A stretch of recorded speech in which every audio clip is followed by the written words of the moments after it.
Hello, my name is Vivian Brazanskas and I am here on the topic of enculturation. Will someone in the audience kindly show the audience for me?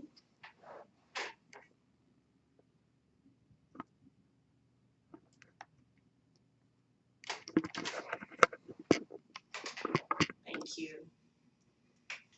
Around the world, people constantly find themselves relocating to different places and starting new lives as they seek better opportunities for themselves. The process by which a person learns the behaviors and social norms appropriate for their new community and its residents is known as enculturation. Here, we identify what enculturation is, how it comes in various forms, provide examples, its effect on a person, and its importance. Firstly, enculturation is a process by which a person adopts another culture and uses the concepts, beliefs, and values to help guide them in their own personal experiences. Enculturation often occurs globally as people seek out new adventures. An example of enculturation will be an American mother teaching her child how to eat using a fork and knife, as this is the accepted mode of eating in the US. Another example will be an immigrant to the United States celebrating the 4th of July. This will be an example because by celebrating the 4th of July, the immigrant is adapting to and learning the social values of the American society. In addition, a person must recognize the many forms of enculturation. These forms vary based on the societal norms and social perceptions. In 2018, Dr. Chen from the Institute of Public Health conducted a study that showed the drinking behavior among immigrants, that it could be influenced by drinking related to social norms in their country of origin and also in the host country. The results were published on the American Journal of Men's Health. This relates to my topic because it indicates that through enculturation, one learns the societal norms of a community, whether good or bad. In 2014, Andrea Bessamine from the Center for Alaskan Native Health also conducted a research and a study that showed that American Indians and Alaskan Natives report among the lowest levels of physical activity in the USA. The results were published in the Journal for Ethnicity and Health. Another form of enculturation will be language. If an immigrant coming into a new community has to adapt to the language spoken, their cadence, the accent, and the intonation will experience a change resulting in enculturation. For example, an immigrant living in, say, England would have to adopt a Cockney accent, and then another immigrant living in the United States will have to adopt a Southern drawl. Enculturation also comes in the form of dressing, where a person adapts to the style of dressing based on their new country. For example, someone who came from a humid part of the world and had to live in a place like Canada will have to adjust their dressing style to winter gear and also to keep themselves warmer. Now I will explain the effect of enculturation on a person. Culture is generally transmitted from one generation to another through enculturation.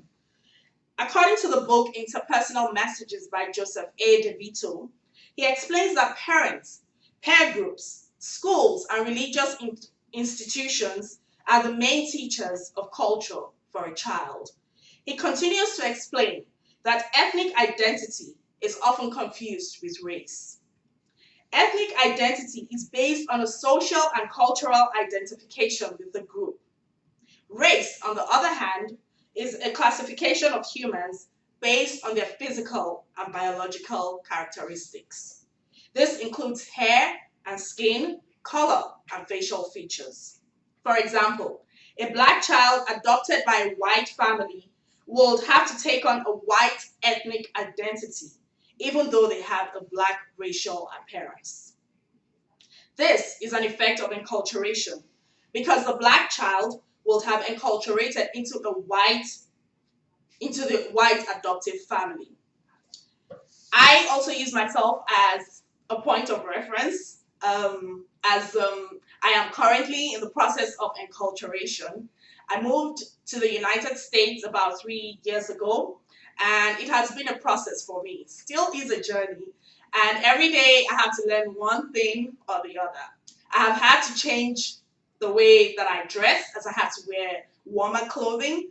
I have had to change the way I explain certain expressions, like if I had to say water, people at the memory care unit where I work do not seem to understand. And so I have to make my words sound a little bit like water, and then it makes more sense to them. And then I've also had to change the way that even my navigation styles have had to go through the process of enculturation, as oftentimes I still think that I am doing the right-hand drive and have to change my gear, or even the routes on the road it's also been a mental shift for me. And sometimes I also use expressions like the trunk of a car. I use expressions like the boot of a car instead of the trunk of a car, or say things like the trolley instead of cart, which I used back in Africa.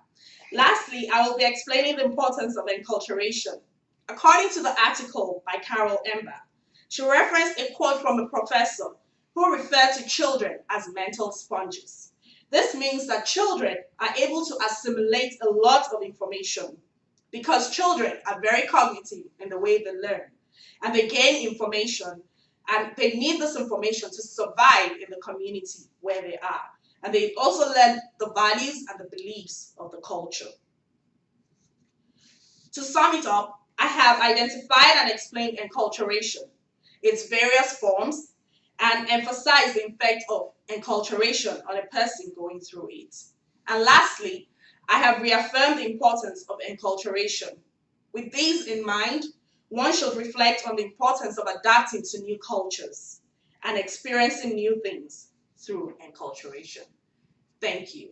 Will someone in the audience kindly show the audience again for me?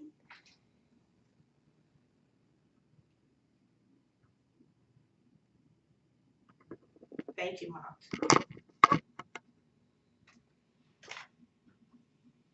7 minutes.